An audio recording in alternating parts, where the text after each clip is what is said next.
Several views were expressed on the political stage today on the SIL Cloth Saga.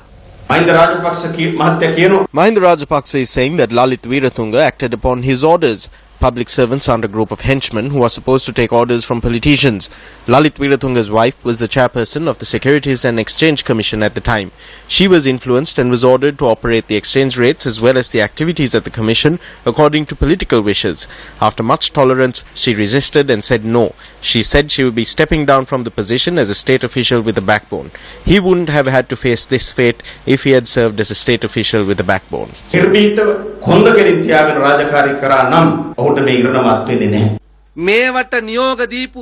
The real rogues, the fraudsters and the corrupt who issue these orders and use state officials for their own triumph and political agendas hide behind the curtains, while the innocent officials have been thrown aside and are left to face the legal consequences in prison. We regret the situation. This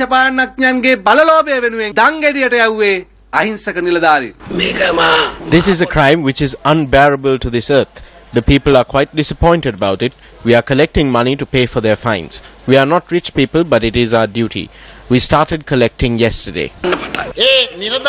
Apparently, they are collecting a rupee each from the people to pay the fine imposed on these officials. The 650 million rupees was also paid through the people's money. So why on earth are they collecting money from the people again to pay off a fine imposed for a crime? This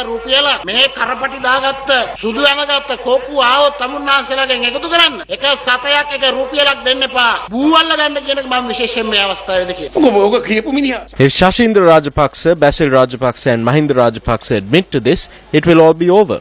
If Lalit Weerathunga was sentenced to 3 years in prison for the distribution of silk cloth, then I suppose those behind the central bank bond scam, which caused a loss of billions of rupees, should be sentenced to at least 300 years in prison. As politicians, we must accept the fact that it is said in the country's constitution that the law is above us all and that it should be implemented against anyone and everyone equally. What Anusha Palpita and Lalit Weerathunga did was not public service. They were not punished for carrying out a service to the state. It was because it was a service for Rajapaksa. When a presidential election is around the corner and 600 million rupees is allocated to provide silk cloth to a selected group of people, it amounts to corruption. It is fraud. It is an irregularity. 600 million was spent on this.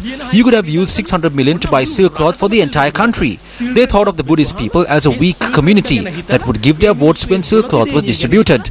It was an insult to the Buddhist people.